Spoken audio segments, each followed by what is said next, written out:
আৰম্ভ কৰিব খুজিছো। এটা আঁচনি হল আমাৰ যিবিলাক ডেকা লৰা আছে, মই ভাবিছো যে 2 লাখ, কিন্তু 2 লাখ একেলগে কলে মই মিছা কথা কোৱা হব, যাতে গাড়ীখন লাহে লাহে যায়। সেইকাৰণে মই প্ৰথম কৈছো যে এই বছৰ আমি প্ৰচেছ আৰম্ভ কৰিম।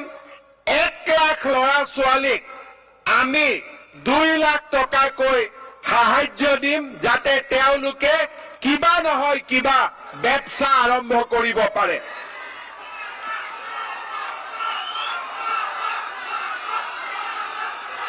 এইটো বেংকৰ পৰা লোন নালাগে, বেংকৰ লগত কোনো কানেকশ্যন নাই, ডাইৰেক্টলি চৰকাৰে বেংক একাউণ্টত 2 লাখ টকা ঢালি দিব।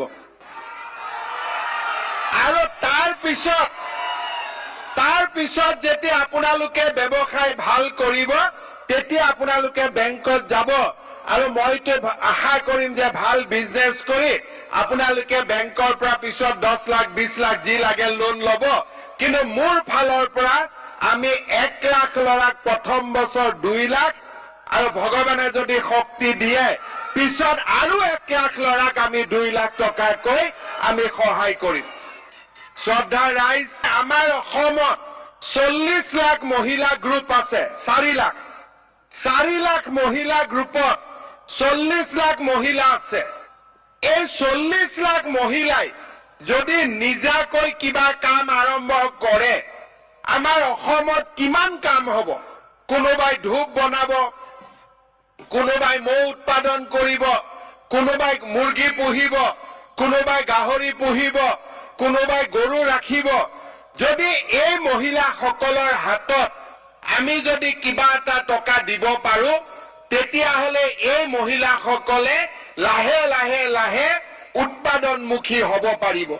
সেইবাবে মই এইবাৰ আমি সিদ্ধান্ত লৈছো যে অসমৰ এই 4 লাখ সহায় গোটৰ যি মেম্বাৰ, সেই 40 লাখ মহিলাৰ বেংক একাউণ্ট নম্বৰ আমি ল'ম, আৰু বেংক একাউণ্টত আমি 10,000 টকাকৈ সব মহিলাক ব্যক্তিগতভাৱে আমি দি দিম। কোনোবাই মুৰ্গী পুহিব, কোনোবাই গাহৰি পুহিব, কোনোবাই গৰু ৰাখিব। যদি এই মহিলাসকলৰ হাতত আমি যদি কিবা এটা টকা দিব পাৰো, তেতিয়াহ'লে এই মহিলাসকলে লাহে লাহে লাহে উৎপাদনমুখী হ'ব পাৰিব। সেইবাবে মই এইবাৰ আমি সিদ্ধান্ত লৈছো যে অসমৰ এই 4 লাখ সহায় গোটৰ যি মেম্বাৰ, সেই 40 লাখ মহিলাৰ বেংক একাউণ্ট নম্বৰ আমি ল'ম, আৰু বেংক একাউণ্টত আমি 10,000 টকাকৈ সব মহিলাক ব্যক্তিগতভাৱে আমি দি দিম। গ্ৰুপত নহ'ব, গ্ৰুপত আগতে আমি পাই থাকিম, কিন্তু এইটো মোৰ ফালৰ পৰা ব্যক্তিগত একাউণ্টত দিম।